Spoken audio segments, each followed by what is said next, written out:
कि आपका एक नेता संसद में जाकर जय भीम नमो बुद्धाय कर देता है तो तभी वहां का मुखिया ये कहता है कि आपके पास किसी धर्म का नारा नहीं लगेगा इस संसद के अंदर। सोचता हूं कि हमारी पहली पीढ़ी यानी ज्यादा ताकतवर थी, लड़ने में बहुत मजबूत थी, कम पढ़े लिखे लोग तो थे लेकिन लड़ते थे। लेकिन जब मैं देखता हूँ 100 में 90 शोषितों ने ललकारा है, वो ललकार ढूंढता फिरता हूँ पूरे देश में, वो ललकार कहाँ चली गई, वो कहाँ गए ललकारने वाले लोग, वो कहाँ गए शोषित वंचित वर्ग के लोग। ये आपका एक वोट, क्या कितने भी गरीब और आपके घर में कैंसर जैसी बीमारी हो जाए तो उसका भी फ्री इलाज करा सकता है ये वोट। ये वोट आपकी हांडी में डलने वाला तेल उसकी कीमत कम करा सकता है, आपकी बेटी की शादी फ्री में करा सकता है। कोई कहता हो लाठी डंडे बंदूक की ताकत है, कोई कहता हो तलवारों की ताकत है, तो तलवारों का नाता तो जितना मेरे पुरखों से रहा है इस देश में किसी का इतना नाता नहीं रहा होगा। कई हजार साल हमारे पुरखों ने तलवार के दम पर यहाँ हाथ करके दिखाया है और आज भी हम तलवार उठाने तो तहसील बना सकते हैं, मैं जानता हूं। लेकिन डॉक्टर अम्बेडकर तलवार की जगह कलम लेकर गए और कह गए कि यह व्यवस्था स्थापित करना। हम सोए हुए लोग, हम भूल गए एक व्यक्ति के याद रहा डॉक्टर अम्बेडकर के, उन्होंने कलम बंद करके कह दिया कि लोकतंत्र का प्रयोग करना और अपनी व्यवस्था को मजबूत कर देंगे। अब सोचना आपको है, हम जाने की हमारी ताकत क्या है। हमने दूसरों के राज को स्थापित करने में उनकी मदद की, लेकिन जब जब अपना राज स्थापित होने की बात आई तब तब हम लोगों ने पैर पीछे जीते, तब तब हमने अपनी जातियों का ठीकरा सिर पर रखा, तब तब हमने ये देखा कि हमारी जाति का नेता कौन है।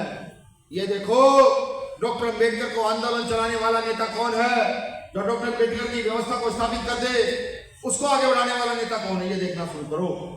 ये देखना शुरू नहीं करोगे तो मुझे कोई दो राय नहीं है कहते हुए कि आज हम बाबा साहब अम्बेडकर, काशीराम साहब ऐसे महापुरुषों के गले में माला डालने का काम करते हैं। अगर हमने इस विरासत को बचाया तो हमारे गले में भी मालाएं डलेंगी, और अगर विरासत को ना बचाया तो जो बच्चा आज 10 साल का है, 5 साल का है, जो बच्चा 15 साल का है, 20 साल का है, कल जब ये अधिकार लुटेंगे तो तुमसे पूछेगा, जवाब मांगेगा। वो कहेगा जब तुम्हारे पिता लड़ रहे थे तुम्हें कौन सी फांसी चढ़ रही थी, तुमने लड़ने से क्यों इनकार कर दिया था, वो तुमसे पूछेगा। अब अपने जमीन में झांकिएगा कि क्या जवाब दोगे उस समय जब सब कुछ लुट चुका होगा। आज भारतीय जनता पार्टी लगातार संविधान को तार तार कर रही है। पहले एससी एक्ट में बदलाव किया, 2 अप्रैल हुआ, 13 लोग शहीद हो गए। उसके बाद वर्गीकरण, हालांकि जनगणना पहले होनी चाहिए थी, बिहार के लोगों ने जनगणना करा ली, पूरे देश की जनगणना होनी चाहिए। हमें भी तो पता लगा इस देश में हमारी हिस्सेदारी क्या है। यहाँ के हमारे पुरुष पैदा हुए, जिनकी हत्या हुई आंदोलन करते करते, उन्होंने उस समय नारा दिया 100 में 90 शोषितों ने ललकारा भारत की जमीन में 90 भाग हमारा। मैं जब उस नारे को पढ़ता हूं तो मैं सोचता हूं कि हमारी पहली पीढ़ी यानी ज्यादा ताकतवर थी, लड़ने में बहुत मजबूत थी, कम पढ़े लिखे लोग तो थे लेकिन लड़ते थे। लेकिन जब मैं देखता हूँ 100 में 90 शोषितों ने ललकारा है, वो ललकार ढूंढता फिरता हूँ पूरे देश में, वो ललकार कहाँ चली गई, वो कहाँ गए ललकारने वाले लोग, वो कहाँ गए शोषित वंचित वर्ग के लोग जो ललकार मार सके और कह सके कि हमारी बहन बेटियों की भी इज्जत ऐसी है जैसे यहाँ की और जातियों की बहन बेटियों की इज्जत है। वो कैसे, वो लड़ सके अपने अधिकारों पर की, वो कहे कि हमें अच्छी रोटी अच्छे मकान की आवश्यकता है, लेकिन वो ललकार साथ से दिखाई नहीं देती। बड़ा मन दुखी होता है जब 20 साल का युवा, 25 साल का युवा, 30 साल का युवा, 35 साल का युवा मूवमेंट चलाने की बजाय नशे की ओर बढ़ रहा है, लगातार वो नशे की ओर जा रहा है। वो ये नहीं देख रहा कि आने वाली नस्लों का क्या अंजाम होगा, वो ये नहीं देखना चाहता। सोचो तो सही, ये वोट क्या है। कभी आपने उससे पसंद किया कि डॉक्टर अम्बेडकर इस वोट की व्यवस्था क्यों करके गए।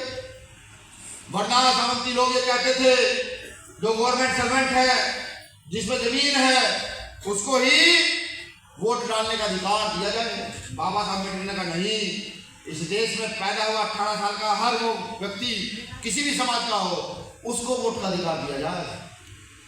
हमने समझा ही नहीं। इस वोट को समझो क्या है, ये आपका एक वोट आपके आपके बच्चों की अच्छी शिक्षा का निर्माण कर सकता है, आपके बच्चों को विदेश पढ़ने के लिए भेज सकता है आपका एक वोट।